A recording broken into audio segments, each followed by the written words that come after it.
the Battelle studio at WOSU at COSI, this is Columbus on the Record. Joining guest host Ann Fisher, Kathy Kandinsky, State House reporter for the Columbus Dispatch, Julie Carr-Smythe, State House correspondent for the Associated Press, Brian Rothenberg, Director of Progress Ohio, and Marianne Sharkey, Public Affairs Consultant.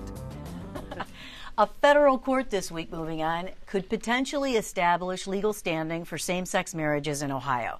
In a case brought by a gay couple in Cincinnati, Sixth Circuit Appellate Court Judge Timothy Black has issued a temporary restraining order. He said he could not find a rational basis for Ohio's ban on same-sex marriage. One of the couple is terminally ill, and in order for his husband to eventually be buried in the same plot, the death certificate must record his status as married. Judge Black has ordered that, and also that the certificate list his surviving spouse. Ohio Attorney General Mike DeWine has said that if the ruling becomes final, he will appeal the decision. Brian Rothenberg, plans are already in the works for a ballot issue on this to overturn the constitutional ban in 2014.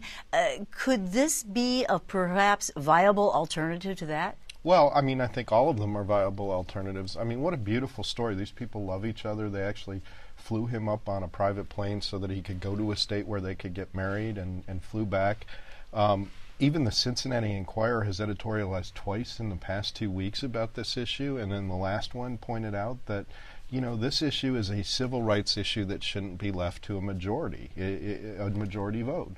And I think this is the first of a lot of lawsuits, because what's going to happen now post-DOMA ruling in the United States Supreme Court is if you can get married in another state and I come back to Ohio and they don't recognize these things in Ohio, I've got the right to try to sue over that constitutional provision. And that constitutional provision is an embarrassment. It is with this state. This is a tough one, I think, for DeWine, because the fact pattern in this is tough. I mean, this is a guy that wants to be buried. You know, he's dying. This is like his dying wish.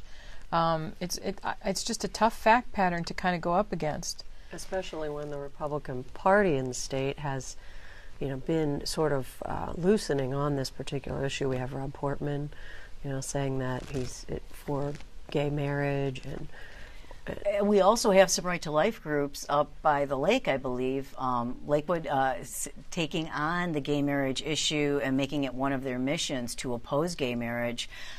Maybe setting the stage for a pretty strong coalition against it.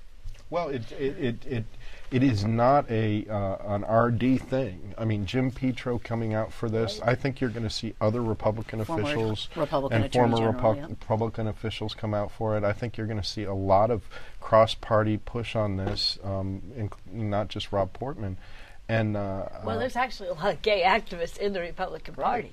Right. And I mean, there's even a county chairman right here in Franklin County who is gay. So I mean, there's a lot of activists in the Republican Party. So you're right; it's not an R&D thing at all. And it doesn't register with younger voters. It's not an R&D thing, but could it be an R primary thing? Well, yes, it could be an R primary thing. Right. I mean, I'm just surprised Mike DeWine is jumping in on this. This is such an extreme and sad, tragic case. And I realize that Mike has gotten himself involved in just about every headline in Ohio, but this might have been one headline that he might have wanted to avoid. Well, I mean, the bishop himself, and this is not a friendly bishop to gay causes here in Franklin County, has actually, there's an article in the Dispatch, I believe, that says that he would allow, that the Catholic Church allows the gay people to be buried in Catholic cemeteries. The issue here is apparently the will of the grandfather says that anyone by marriage or blood can be buried in the family plot, and unless the couple is, the marriage is recognized on the death certificate. Well, so, and I guess there's an issue where we don't allow cousins, for example, to marry in Ohio, but in some states they do. If you move here, that's a recognized marriage. However, the legal argument is that we have proactively outlawed gay marriage, so it's different than a case such as that, which I thought was pretty interesting.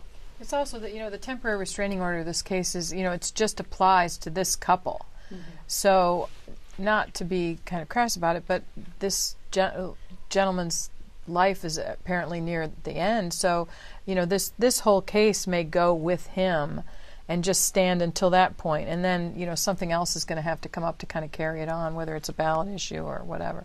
But this only applies to this couple. Okay, time for our final off-the-record parting shots. You know, I believe that we are going to see, as I said before, sort of bipartisanly former elected officials on the Republican and Democratic side coming out throughout the summer on the gay marriage issue. I just think this is a train that's going to continue to march forward. Let it go, yeah. And Julie? Okay, that's Columbus on the Record for this week. Please check us out online. We're on Facebook and Twitter. You can connect to all of that on our website, wosu.org/COTR. I'm Ann Fisher. Have a good week.